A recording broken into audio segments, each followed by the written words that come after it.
welcome to episode 3 of Careers and Coffee. So we're now at the halfway point through our 6-week series. I'm Charlotte and I'm joined by my amazing co-host, Lucy Grimwade. Lucy, Hello. important question. Do you have your coffee? I do indeed. Excellent. So for those of you who are joining us for the first time, we always have been having regular weekly coffee chats and we always end up talking about our careers. So we thought, why not invite everyone else along to join us? So we're in week 3, and for anybody who hasn't seen episode 1 or episode 2, we will share those back again when we repost episode 3. So don't worry, you haven't missed out. So Lucy, what are we talking about this week? Well, today, Charlotte, we're going to be talking about LinkedIn. We couldn't really do a LinkedIn Live without really talking about LinkedIn. So today, we're going to dive into profiles, creator mode, content, and I guess wherever the conversation really takes us. Excellent. So where do you want to start? Because LinkedIn is so immersive. Do you know what I think would be a great place to start? And it's something that we've talked about a lot. And that post that somebody posted recently that you were just mentioning to me before we kind of went Oh, live. yes. Shall we start there around kind of like the purpose of creating content and just go with Yeah, that flow? yeah, no, definitely. So a lady called, I think her name's Rachel Jensen. Apologies if I get this wrong, but I will copy the post into the comments. She posted this thing that really resonated with me, and naturally I shared it with Lucy, which is LinkedIn posts a free leadership education, but 99% of leaders don't know where to start. And then she gives out 17 different must-read leadership posts. And I've looked at a load of them and I'm like, oh my God, so insightful. So there's anything from like difficult conversations to company culture, public speaking, reclaiming 40 hours per week is another interesting one. I mean, there's loads. I won't go through the whole list. So I will reshare the post because I think it's super helpful. But I also thought it was a really super insightful thing to say about LinkedIn. What do you think, Lucy? No, I really agree. I think when I started my kind of social media journey, I'm saying that in air quotes there, I always remember kind of working with those, again, social media experts who said to me that when I was putting content out there, it's about educating and sharing your knowledge. And I'm a massive believer in that, especially with LinkedIn. LinkedIn has changed so much. Just over the Mm, last kind of 3 to 4 years, I've seen a massive change in it from it being this really kind of you just connect with people that you work with and you just, oh, I'm pleased to announce that I have this new job here, to yeah, it really turning into this educational platform. And exactly what you were just saying there about that post, I definitely get a lot of my kind of, whether it's like leadership advice or kind of thinking about my personal brand, obviously I'm going to say that, or anything around that. I actually use LinkedIn to kind of educate myself to be a yeah. better kind of leader and worker in the workplace. Yeah, it is so educational. There are so many resources available. And one of the benefits for your career as well is that you can be one of those people that has a voice. And Yeah. so, one of the things that Lucy and I both use quite a lot from a LinkedIn perspective is creator mode. And I don't think everybody knows so much about it because I don't think it came out with like a big fanfare around the release. No. So, Lucy, do you want to explain to everyone what creator mode is? Yeah, and I'm just going to quote really what LinkedIn say that creator mode is, and I've got it on my other screen here. So, creator mode is a profile setting that can help you grow and grow reach and influence on LinkedIn. And it's a mode that you can turn on your profile. And then by doing that, you can switch on things like LinkedIn Lives, like what Charlotte and I are doing here. And at the top of our profiles, that you'll see this kind of a 5 hashtags of things that we talk about. And really, that helps when you're trying to search somebody.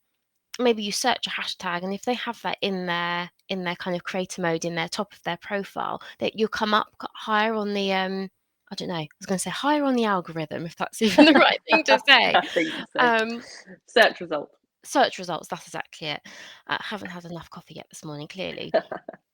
Um, and I have definitely found. I don't know about you, Charlotte. How since turning on creator mode, do you think that your profile reach has grown? Definitely, because one of the other features is that it changes you from having connect as your button to follow. So it allows you to grow your reach that way because not everybody want to necessarily connect with because you might not know them, but it allows people to follow you, to listen to the content and the things that you want to talk about if they're interesting to that person. So it would then come up into their feed. I guess the other nice thing is that you can do newsletters, which is something that I know you do, Lucy. And also that helps with, if you just want to write an article, you can use the newsletter format. So it's a really good way to either find somebody because they've got creator mode on and they're talking about topics that you're interested in that might help you with your career, or if you want to talk about a particular topic that you're passionate about, an expert in, then you've got all those amazing tools for free, may I add. Yeah, the LinkedIn newsletter functionality is fantastic because I definitely have noticed that my reach has grown significantly really since I started doing the newsletter. Yeah. And that's been really lovely to see. And I've been able to network and connect with a lot of new people from there as well. And exactly what Charlotte's saying, you get to kind of showcase your knowledge. You don't just get to share your knowledge, which is a great part of it, but you get to showcase like what you're an expert in. So if you're going to take one thing away from this today, is definitely go and check out that creator mode and see how maybe you could start a newsletter about your SME subject. Yeah, absolutely. And even if you don't want to do a newsletter or a LinkedIn Live because you might not be feeling brave enough yet, that imposter syndrome's creeping in, switch it on, because then you at least get to put those tags in around the things that you like to talk about. So one of mine, for example, is around culture, another one is around leadership. I can't remember what all of them are. There's 5. You're allowed up to 5. And just by doing that, you will see different things in your feed, and you might also have different types of people contact you. And as I said, the follow button's really good for that too. Yeah. So obviously we've talked a bit about creator mode, but for those people who have just very much filled in the basic parts of LinkedIn, maybe we should take a look at kind of each of the sections and kind of why they're important. What Yeah, do you think? completely agree. Should we start from top down? Top down. Yes. So Charlotte and I, if you have a look at our profiles after you've watched this LinkedIn Live, check our profiles out.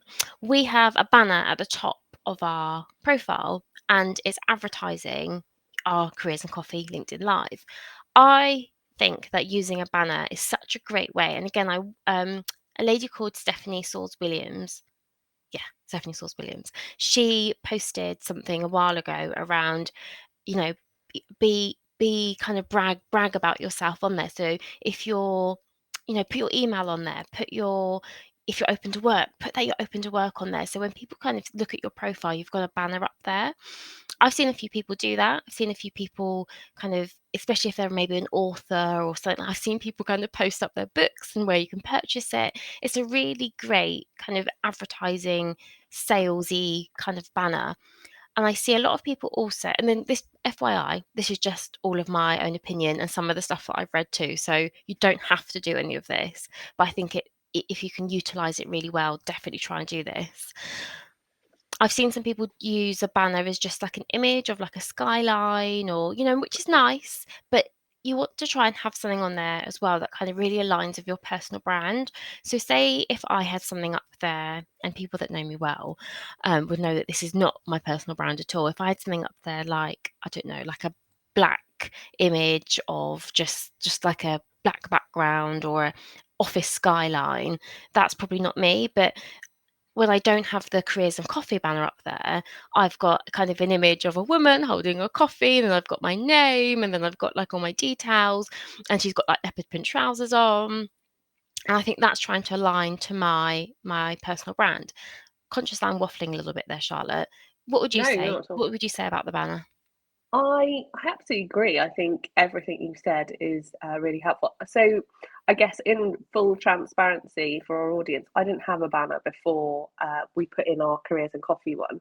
And even now, just having had it for a few days, it just really makes your profile pop a bit more and draws that attention in, which I know as women, we tend to not do that so much, but we should. And, it's drawn other people to contact me because they've seen it when they've done a search on my profile. The other thing I'd say is lots of businesses actually also have their own banners. So if you work for companies, they might say, oh, please feel free to add our banner to your profile, because again, particularly if you work in sales, it helps companies that you're trying to sell to know, oh, they are part of that organization, because they'll see the standardized logos, branding, etc. So it's just a useful space, and it's fine if it's left blank. For years mine has not had anything in until I was very much encouraged by my esteemed colleague on this. But I do think already I've seen a difference. So I think it's definitely a useful thing. And I like what you said about personality. It's an opportunity to show some creativity. So I really like that. And do you know what? You can get onto Canva. Canva is completely free. Oh I yeah, I feel love like Canva. Canva, if you're watching this, Canva, if you ever want to hit me up for just anything, let me know, because I literally love Canva so much. Me too. But you can use it for free. I have the kind of premium package that I pay for, but then I create a lot of content. But you can get it for free, and you can just use some of their templates and just pop your name in it, pick a font that you like, download it, upload it, done. Honestly, such a fantastic tool. Yeah, This is whilst we're not an talking about ad. LinkedIn, whilst we're talking about LinkedIn, I will say Canva is great for just very, if you want to do very simple content creation, and it's Yeah, so easy to use, and they've got so many free resources, loads. so it's very impressive. Anyway, let's get back to LinkedIn. Yes. So I guess then the next thing that you see on your profile is your profile picture. Yeah. So interestingly, in recent years, there's been a lot of conversation about what type of photo you should have in there. So pre-pandemic, we would all have had a very sort of more businessy, formal headshot. I mean, actually, I've never really had an official one, but they, were much more, very much in work clothes. You used to see lots of people in suits in them, professionally taken. With the pandemic that came along, you've seen that sort of change a bit. And I think in general, LinkedIn has changed because the world of work has changed, and that's only right and proper. I guess when I think about my LinkedIn profile picture, I'm actually at my sister's wedding, but it was a nice picture and I liked it. And also, I find it very hard to find a photo where I've not got a glass of fizz and maybe sunglasses on. So, trying to find one that's like specifically sort of a bit more professional, but a bit more human. I think that's kind of a nice balance. What are Yeah. your thoughts on this, Lucy? Um, I've got kind of mixed views on it. I think long gone are the days where you're in a suit and it's a very much of a corporate, side profile headshot kind of thing. Mm. I think it depends on what role you do, what job that you do as well. So say there's a lady who I follow, I can't remember her name, but she does a lot of stuff with her dog. So in her profile picture, part of her brand is her and her dog. Obviously, I'm a dog person, so I'm obviously gonna But and then we've got people that we know as well, both Charlotte and I know, who are Yeah. kind of personal stylists. So they might have something that's a little bit more kind of different color background, something they might be holding some piece of clothing up or something, but still kind of with their head in the frame. I think it's exactly what Charlotte has said. If you've got a nice picture of yourself, no matter where it is, just crop it out, and as long as you can see that it's you, I think that's fine. I think that's perfect. I also think it's not that as expensive as it used to be now to go and get some headshots done if you wanted to. Not all Yeah. of you have to do that. I have had headshots done and some photos done because I run a business. I have a website. I create a lot of content, and I wanted some nice photos for when I create my content. But I only did it for that reason. But if you do something a little bit different, don't be afraid to kind of show your creativity on there. But as long as you can see that it's you, like just a head shot of you, I think, you know, it's up to you really. Nice. I yeah, I mean, I agree with you. I think that's you do still have to have, I think, a level of professionalism in your picture. I'm not sure I would have a picture of me on my LinkedIn profile with my glass of champagne and my sunglasses on. That's very much for Instagram Yeah. rather than LinkedIn. But I do think it's nice that you can be a bit more authentic about you now rather than it being so corporate. Yeah. I think the other thing is there is another feature that not many people know about, from what I understand, which is you can create a video that sits behind your profile picture. It's like 30 seconds. Um, and I've seen people sell their businesses on it. It's a great way of being a bit more inclusive. So we know that some people will struggle with things like dyslexia, and reading long about me's in on your LinkedIn might be difficult. But if they click on the picture and they listen to you talk about me for 30 seconds, that's a much more inclusive way of doing it. Have you used that functionality, Lucy? I haven't, but I've only recently learned about it. I haven't, but I've seen other people that have, and it's exactly what you said there. It's either just doing a quick 30 seconds bio about themselves, or selling their business, or just telling you what they do. But there's also, you saying that has made me remember that you can also do something, and it came out probably 3 years ago-ish as well, where you can record how you pronounce your name as well, Oh yes. which I really like. I thought that was a really, I've got a basic name, Lucy Grimwade, very easy to pronounce.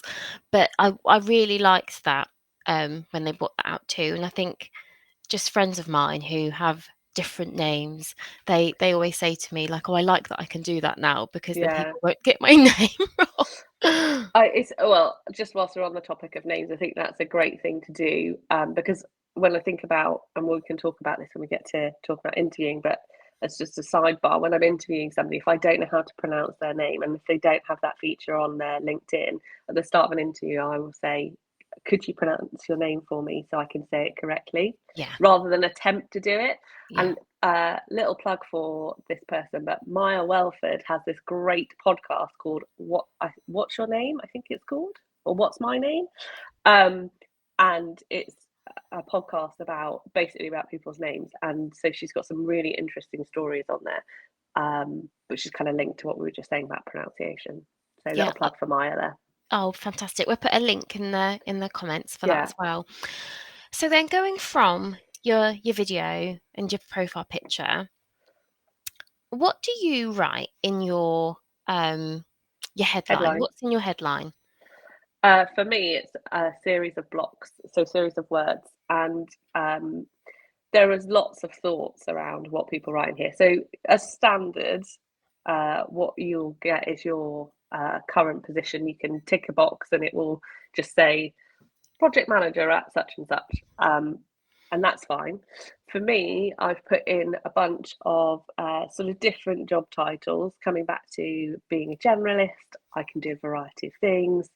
But also, I know that from when recruiters or talent people or hiring managers searching for different types of people for a role, Mm, the headline, if you've got the keywords in there that they're searching for, will bring you back, rather than if you just had one job title. yeah, So for me, I'm a big fan of word line, word line. I think I have about six or maybe seven in mine. But that's what I do. And I know other people write a sentence about yeah, what they do. And I think that's more for people who have a business. yeah. But I I don't agree. know. What do you think? No, I agree. I have blocks too.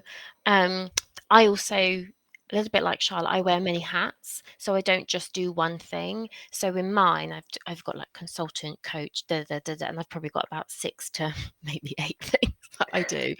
Um, but I've definitely seen people that who run businesses have a sentence which is like a hook. So I've seen people write things. One of our friends, for example, just a shout out, Samantha Harmon. She writes, Yeah. "I've got nothing to wear. Has nothing to do with your clothes."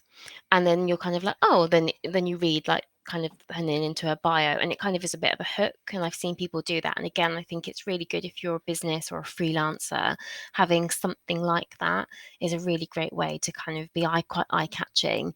And I think as long as it's got some of those, a bit like what Charlotte was saying there, some of those blocked words in there, you're going to come up on the search as well. Yeah, it's a really, really useful tool that I didn't probably understand so much when I first started on LinkedIn.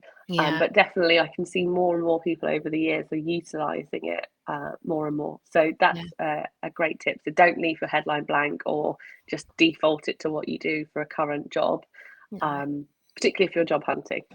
yeah. Um, but yeah, so okay, so moving on, what next? So we've talked about a little bit about creator mode. Is there anything else that we want to talk about in regards to creator mode there? I don't think so. I No, think I we've don't covered all of think that. so then I guess the next bit is kind of your bio and your features. Yeah.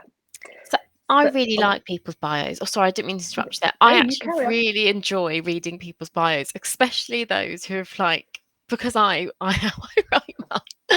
I've really enjoyed those. I've seen some really fantastic ones, and they've had a bit of a hook in them. I think it also is an opportunity for you to showcase your personality, and I think it depends on who you are and how you write it. Just a disclaimer there. But one of my most favourite ones that I've read was literally years ago, and this lady wrote, "I caught fire writing code." That was her like opening line on her bio. And then I read a bit about her, and she was doing a different role, and then she like transitioned into doing being a coder, the only reason why I read it was because of that top line before I even read more. So I quite liked that. Wow. What's your view on that, Charlotte? Uh, I mean, I don't think I've ever read anyone that as interesting as Oh, that. My view about that part of the profile, it's a really good opportunity to give a future employer a snapshot as to what you're about, what you've done, without having to read the whole LinkedIn profile. yeah, So it's a really good opportunity to sort of explain who you are. I personally use it to make sure that my personal brand lands and what I'm about. yeah. And interestingly, what I have written in my about section of my LinkedIn is also directly copied into my CV and my sort of bio part of my CV. And so it kind of brings me on to the fact that your CV needs to match your LinkedIn profile, because if they don't, that can go against you. I've read and been told by other people in the recruitment industry. Mm, So that's really important that they're consistent. Um, and so that's why when I'm mentoring and I'm asked about, oh, can you help me with my CV? I want to look for another job. I always ask about, does your LinkedIn match your CV? And almost 9 times out of 10, they're like, oh, I don't really use LinkedIn. Or it's really important now in the digital world that we live in. A lot agreed. of people will look at the LinkedIn profile before they even read the rest of the CV. They might do a quick skim of the CV, but they go straight to LinkedIn. So it's also really important on your CV that you include your LinkedIn profile too. Yeah, I've got two things to add on to what you've just said there. I've actually seen people's CVs and looked at their LinkedIn's and they've not matched up. So what they've said Okay. on their CV has probably been a little bit more sprinkled on than really what they're putting out publicly, which I That's found, interesting. yeah, curious. So I think just bear that in mind with what Charlotte has just said. Hiring managers will go and have a look at your LinkedIn. And so definitely make sure that they match. And I also had some feedback, some lovely feedback actually, from a recruiter recently and said, because I'm so active on LinkedIn, he said it's much easier to go and put somebody like me forwards for a role because I'm so active on LinkedIn. So they can say, here's her CV, but here's all her evidence. Here's all the Yeah. stuff that she does because of the stuff that I post. So I think it's a really good kind of CV backup. Yeah, I guess it enhances your value Mm, proposition, which essentially is what your yeah, CV is. yeah. The other nice thing about the about section now is that you can tag in your top skills. So we'll come on to the skill section shortly, but I've added that now, and again, that's more ways for you to be searchable. It's something that somebody can see really quickly at the top of your profile, and I think it's really helpful. So I would Yeah, definitely make sure that you pick your 5 that you really think are going to help you land that next role. yeah. And I think also what I would say, again, I think this is really kind of in my opinion, there's no right or wrong way to write your No, bio. I think as long as you're putting bits in there that explains who you are, I think, there's no Charlotte's and I's are completely different. So if you look at Charlotte's and you look at mine, ours are because Charlotte, I did have a look at your profile to read yours and to see just to see what compared to what I have done. Mine's way longer, mine's more conversational. But if you read through my whole of my LinkedIn, it is very much me trying to entice you in and bring you in and share my journey with you. I was going to say something else about that. Oh, yes, I know. I also I mentioned this last week, and I'm going to mention it again. If you're struggling to write a bio, go and have a look at other people's, go and check them out, but also go and use things like AI or a Google search. Don't just copy and paste it and we said this last week, and then go, Yeah. oh, because you've got to tailor it to yourself. But definitely make sure you utilize those tools. Don't just sit there thinking, oh, sherbet lemon, I've got to write a bio here. What am I going to say? There's a load of stuff all over the internet. So go and have a look there, and that should help you.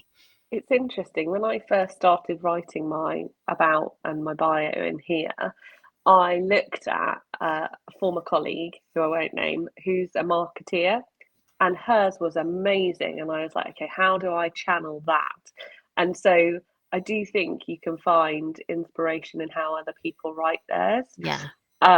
The other thing I was going to say, which is kind of a play back to what we said last week around CVs, is that I also have a little section in there which sort of tells them about who I am as a person outside of work, which is just like a sentence. So again, as I said last week, that's in my bio, and it's also in my about on LinkedIn as well. Mm. Yeah, I like that. I really like that. And then there's the feature section, isn't there? You can do Yes. your features. Yes. So for anybody who has started actively posting, it's a great place to basically star and favorite your posts. So you can find them easily when you're looking for them if you wanted to reference them for whatever reason. But also when somebody's viewing your profile, they'll look at your posts. Now, for me, the ones I've featured are ones that have either performed really well or are quite personal to me, and I want them to be very easily found.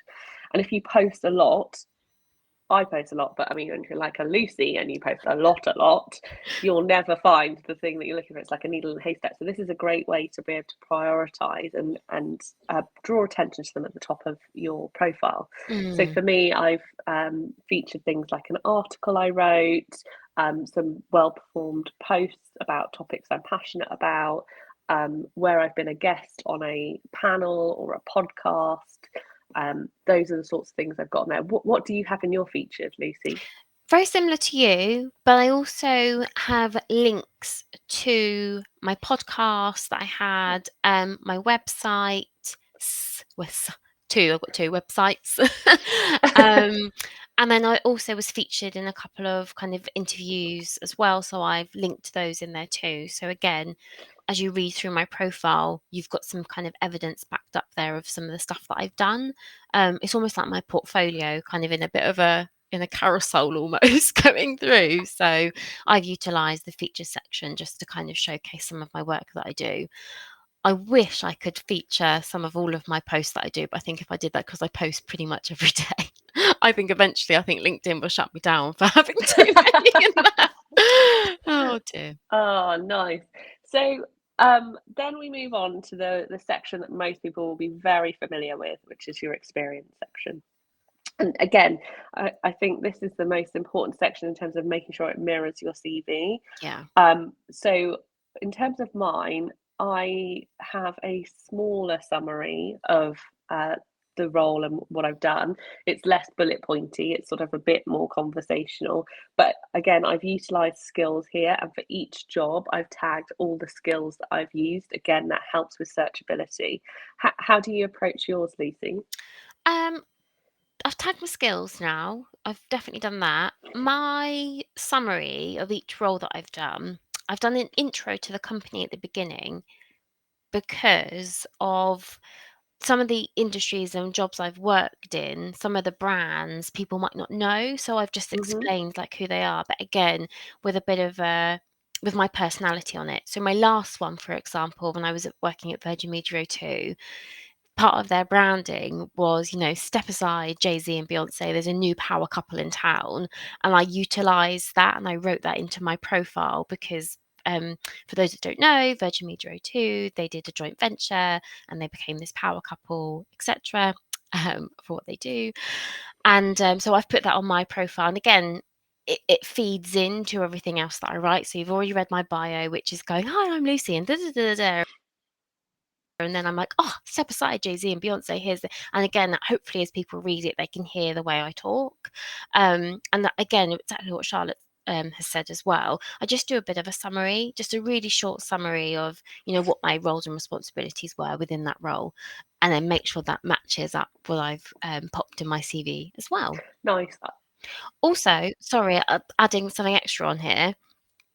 If you've won any awards or have done anything specific with that role, you can actually also now add links to your job roles. So what I've done for my coaching business, for example, you'll see that I've put on there like the podcasts that I've been on, and I've done a link to them. So when you go onto my profile, you can go down and see that I've done some podcasts, and then I've also linked to my website as well, which I think is quite a nice way of not overloading that feature section too, but you can pop it in and as you kind of go through the profile. That's great. I didn't realise that you could do that. Yeah. I found it probably like last year, and I thought, oh well, it's interesting. I I'll find do that. LinkedIn puts out all these features and they don't really sort of do a song and dance about them. And then when you find them, you're like, oh, I wish I'd known about this before. Yeah. But it's only through sort of chatting to you and other people I know that, you get to kind of learn about these things. I guess then sort of next sections around education, license and certifications. Again, really important just to keep them up to date. You don't have to put your dates around your education. Again, thinking about things like bias, I don't have anything that indicates my age necessarily on my LinkedIn. So for me, for my university degree, it just says the degree, the classification, and the university. Also, I have seen people write all their individual like GCSEs, A levels. What do you think about that? Because for me, I'm like, in my stage of my career, I feel like that's a bit much, but as a graduate, I guess it's useful. Agreed with you. I think as a graduate, you might want to include some of those bits in there, but I think at the kind of where we are with our career, I don't know. I'd be surprised if anyone would even scroll down and would be interested in that information. Yeah. I don't think I've even put my A-levels on. They're kind of not relevant now. Yeah, sure. Yeah. And have you also utilised the licenses and certificates section? Yes. So I've got licenses on there. So being a coach, I've got the my accreditation on there. I've put projects on there now as well. So you'll see yes, me too. So on Charlotte and I's profile, we've added our project, Careers and Coffee. There's so many features on it. And again, it's a bit like what Charlotte was saying. I think you have to almost go looking for it. And I can't quite remember when you're going onto your profile and you're on the kind of back end of it. I think it's add section. So if you click on add it's section, add profile section. Perfect. And then there's a long list of different things. So you can even put publications on there as well. So if you've done an article for a magazine or something, you can whack that on there. There's so many things that you can basically show off on what you've done. Well, you'll be able to fill that in soon as you're co-authoring a book. Oh no, thank you very much. I'm very excited about that. Okay, and then so there's also volunteering as well, which I've got a few things in there. And if you do volunteer, I think it's really important that you put that in. So skills, I've touched on it in a couple of places. So you can tag them into your about. You can also put them into the various jobs. You have a maximum of 50. Utilize them. I would love to add more than 50, and so I quite often will go back through and see if there's something new I want to add, take away. I'm like, oh, it's a negotiation. Which one do I keep? Which one do I add? But I think it's really important. Also, your connections can endorse you for those skills as well. Yeah. Yeah. Do you know what? I'm so pleased that you said that, because I do this all the time. I probably do it once a month. I might go back I through don't my do that skills. much. Well, I probably more so recently, just because of like my journey that I've been going on. So I've been tweaking and changing and moving some bits around and thinking, oh, really, I don't use that skill as much, but this skill is more. And I definitely have been doing that. But then I've only really recently attached my skills to my job work experience. So that's probably another reason why I've been messing about with them a little bit more. Fair But I'm enough. pleased that you said that you do that. Again, skills are very searchable for when a recruiter is looking for you, Mm, or somebody that does the role that you happen to do. And then scooching down, very important recommendations. So I talked about it in the CV episode last week. I take a scrape of them and I have a third page. So it immediately gives a reference to a potential hiring manager. I always happy to write recommendations for people I've worked with. I've given quite a few. I've gotten quite a few. I think there's a really great way to see what other people say about you, because obviously, as part of your LinkedIn profile, you're building your public personal brand, yeah. and this is an opportunity for other people to be able to back that up and add strength to your profile. Yeah, I really agree.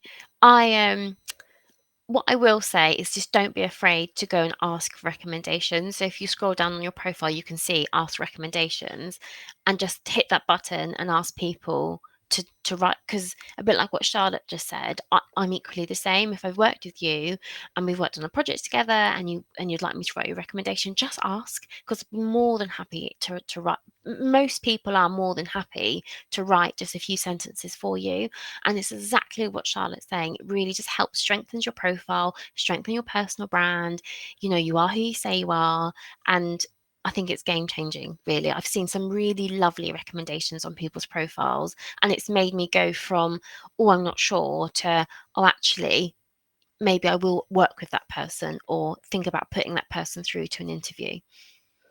Also, I would say if you know someone is open to work, they don't wait for them to ask you to write a recommendation. If you really want to see them get that next role, just write Yeah, one. You don't have to be asked.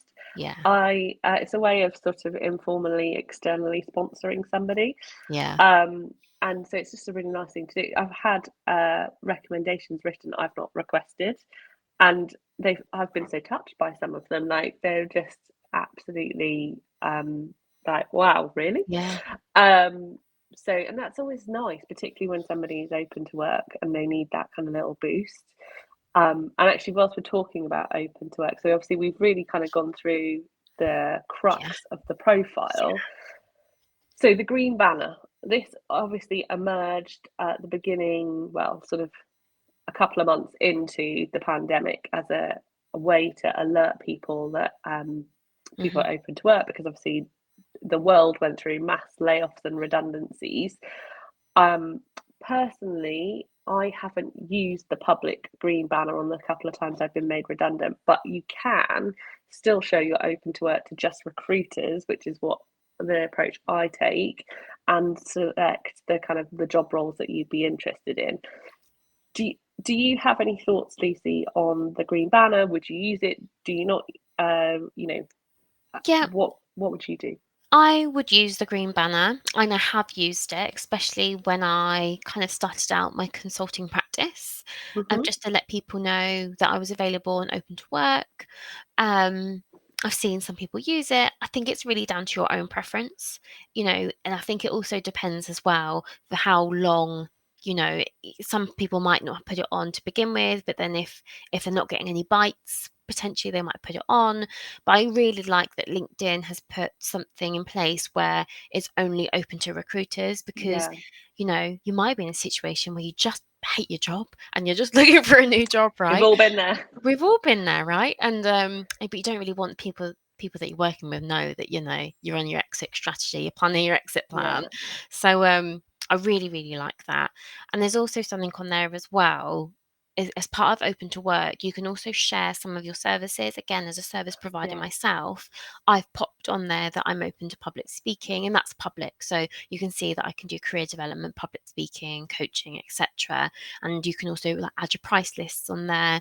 And you can also ask people who have been previous clients or who you've worked with to also write your reference on there as well. So then people can click on it and just, it's almost a bit like a sales page for your services, which I think is quite a nice Oh, touch as nice. well. Top tip. Yeah. And also, as a hiring manager, you can have your purple banner, which says "I'm hiring." Which, Yeah. if you're struggling to find people for the role you're trying to fill, it's a good way to make it clearer to your network that you're looking, because you can also save the job that you're hiring for, Yeah. provided it's been posted to LinkedIn. Yeah. two things you said something there remind me of something else, but I love the purple I'm hiring. Yes, And if I'm ever in I've that, used it. yeah, I will 100% use it if I'm ever in that situation, especially with the kind of climate that we're in at the moment. I didn't know this, and you taught me this last week. Oh, And really? something you just said that made me remember this was around some of your saved content Oh, yes, and that you can go back to it. Tell yes. us. So this comes back to a little bit around what we started off about, which was the thought leadership that exists on LinkedIn. So I don't know if you're like me, but quite often I'll be on my phone traveling to the office. So I'll go on the train. It's an hour journey, so I'm having a look, and I might have a quick read of it, and I might think, oh, I want to look at that again properly later, or that will be useful in the future because of X, Y, Z. There's a lovely little bookmark that you can save any interesting content, and it lists itself in your saved items. Um, Alternatively, the other thing I do, and I do this a lot with Lucy, is if I want to come back to it later, I'll tag Lucy in it because usually it's something I want to talk to Lucy about, or somebody else I know, I'll tag them and because I want to talk to them about it. And then in your activity section, as well as you be able to see what you've posted, you can also see what you've commented on. And I find it another way to go back to content that I want to revisit. Going back to the saved items, that's also where your saved jobs go, as well as any items you've saved in your feed, and any courses that you've saved through LinkedIn Learning, which brings us on to premium. Yes. I pay for premium. Do you? I do, absolutely. Yeah, I really like premium. Just side note before we go into premium, I actually found Sure. that really useful because it also saves all of the jobs that you've applied for, which I thought was really interesting, especially if you're currently looking for jobs. There's nothing worse than getting a phone call and then someone going, "Oh, you applied for this job on LinkedIn," and you're like, "Huh," and then you're trying to search for it, especially if you're applying for a lot. Um, I think that can be a bit of a game changer saver. Anyway, premium, I actually wasn't using premium. Then somebody gave me 6 months because I know somebody at LinkedIn, and I kind of won a little bit of a competition, and she gave me 6 months premium. Whoop whoop, and I liked it, loved it so much that I've kept it. But I don't just like it for the access to the LinkedIn courses. I like it for being able to connect with people and just some of the other content stuff that I get to see and the premium access groups. Is that the same view that you have or a bit different? Yeah, definitely. I mean, the not so obviously premium you have to pay. And what I would say is if you're thinking, oh, I don't want to pay out, particularly if you're looking for a job, you've been made redundant, quite often, if you've never subscribed to it before, they'll do a reduced rate for the first 3 months, which Yeah. is how I got into it. And then I just carried on with it because I found it very useful. And there's a lot of really interesting stuff in the premium content groups. It's probably worth explaining at this point. There are several types of premium. So I'm Yes. just going to read what LinkedIn say, so it's all official. But premium career helps you get hired and get ahead in your professional life. So that is the premium that Lucy and I are talking about. There's also other things like Sales Navigator, which helps you to generate leads and build your clientele. That's useful maybe if you're leading a RevOps or a sales ops function, you might want to explore that for your sales team. Then you've got Recruiter Lite, which helps you to find and hire talent. Um, Again, that's useful if you work in the world of talent acquisition or recruitment. And then there's Premium Business helps you get detailed business insights and further expand your business. All of these get access to, I think all of them get access to LinkedIn Learning Yes. because that again is a great feature. And I've done a lot of quite a few of courses and they've all been brilliant. Mm. There is, if you go onto the internet, a lovely table that LinkedIn have done that explains what you get. But if we think about just premium career, you get private browsing, you get applicant insights, so you get additional insights to like how many people have applied, Yeah. like what percentage of like are you in the top 10% of applicants, how many of your skills meet what they're looking for, like tenure, who's they last had, loads of additional insights that you wouldn't get with basic. You obviously still get direct messaging, um, and who's viewed your profile, but you also get additional insights. So you get 90 days worth of who's viewed your profile, rather than I think it's 30 for a basic account. You get unlimited access to LinkedIn Learning. Yes, I can just see now, actually looking at the table, all of the premiums get unlimited access to that. What you don't get is unlimited people browsing. That's just for recruitment, business and sales navigator. And the same for business insights. It's just for those three. Advanced search is also just for the other premiums. And where is it? So, and then the other one that's really important is in-mail credits. So, you know, the times where you want to message somebody, but you're not connected to them, and then LinkedIn's like, sorry, Yeah. can't message them.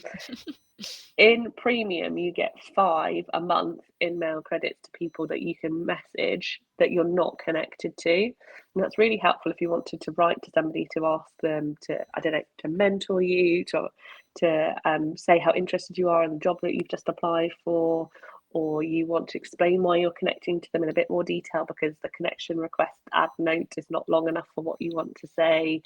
Those things are useful. Yeah. So I am a big fan of premium. It's definitely very helpful. And those groups, a lot of the really relevant insights and polls, a lot of them come out the premium groups, I find. What do you think? Yeah, really agree with you. Everything you've said, and because I do all of that. There's some LinkedIn Learning that I've watched, and then I've then gone and followed the people that have kind of ran the sessions. I've messaged a couple of them and then ended up in just conversations with them, because if I've really enjoyed their content, I'm like, really like this, I found this interesting, that interesting, and that opens up a bit of a dialogue, which I really, which I've been honoured at times when they've like replied back. I've been like, oh, they've replied. But I've also found that there's lots more interesting people to follow as well. There was somebody who talked a lot about personal branding, and then I ended up buying her book, and Oh, wow. yeah, I really liked all the content, and I can put some links into the comments around some of the kind of LinkedIn learnings that I've watched that I personally really like. But it's grown so much. I just remember back, gosh, like 10 years ago when it was Linda, before it was LinkedIn Learning. I think it was Linda. Was it Linda? Maybe I I'm don't showing know. my age. Maybe I'm showing my age.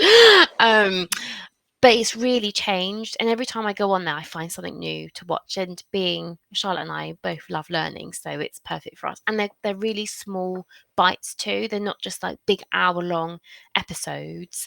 They are kind of small chunks that you can watch. So yeah, big Nice. fan. Big fan. Again, this is not an ad. This is not an ad. So I guess just lastly, before we wrap up today's episode, I think the thing we haven't talked about is network and Yeah, connections. So if we touch on it very briefly, because we are going to be doing an episode in a couple of weeks, which is going to be purely about networking, but we couldn't not talk about LinkedIn, without talking about networking. yeah, So for me, I would say I really focus on building my network through all the things that we've just talked about. I will accept probably more connections now than I did before. When I first started, it was very much I'm only going to accept people I know. yeah, And then if they have just connected with me and then 2 seconds later they're trying to sell me something, and then they haven't actually looked at my profile and realized that I don't work in the place that they're trying to sell me something for, that kind of annoys me, and I'm probably likely to disconnect. But I have, when I was made redundant, the response from my network was massive. And a lot of people will find jobs through their network. And a lot of that is down to the community you can build on LinkedIn. yeah. I've got two things I want to say before we go. Soapbox, two things really. One, please do not, LinkedIn's amazing. Charlotte and I clearly are massive fans of LinkedIn, and we use it on a daily basis, etc. But recently, a friend of mine, her profile was shut down because for whatever reason, something kind of in the LinkedIn kind of policies and whatever, she must have posted something or something happened, and her whole account got closed down, which meant that any kind of content that she had put out there, all of her references, which were her recommendations, she couldn't access them. And if LinkedIn had No. decided to completely lose her account, to shut her account down, she would have lost everything. So if you've got something that you are particularly proud of, whether, Charlotte's already mentioned this, she kind of takes a bit of a scrape with all of her recommendations, please go and do that too. If there's any kind of content that you've put out there, or any kind of things that you're really super proud of, please again copy and paste that. Make sure you've saved that down somewhere else. Have a backup of it. And I'm not saying that LinkedIn's going to do it to you, but you just don't know what's going to happen. And I just want to share that disclaimer is basically, don't put all your eggs in one basket. And my other kind of soapbox thing that I want to kind of, I promise I'll get off it, is you don't have to be an influencer or own a business or anything like that to put content out there. I think if you want to put content out there, go for it. You don't have to suddenly go and write articles and do loads of posts. You could just maybe have read a book and share, oh, this is a book, or you've read an article. Oh, really found this article interesting. Post it, and they really kind of build into that, because it's a bit like what we were saying right at the beginning. It's just about adding that kind of value add, adding that content into like the leadership content, whatever it is, whatever you are doing in your role. So, please don't be like, oh, I can't do that because no, you can do it. There we go. So I'm off my soapbox. That was a great call to action, Nisi. Thank you. I think she stepped off her soapbox. I am. I'm off. So I'll drink my coffee. obviously we've covered a lot today. But there is episode 4 coming up next week, and we are going to be talking about applications. Okay, good. I had forgotten.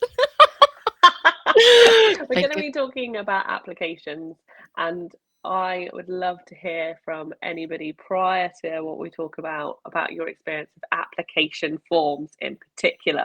Mm-hmm. It's going to be an interesting episode. I think this is going to be my favourite episode. Lisa's already said networking is going to be hers. Yes. I've got a few things. I'm already ready to get on my soapbox and call to action on this topic. So thank you everyone for joining us, and look forward to seeing you next week. Bye. Bye.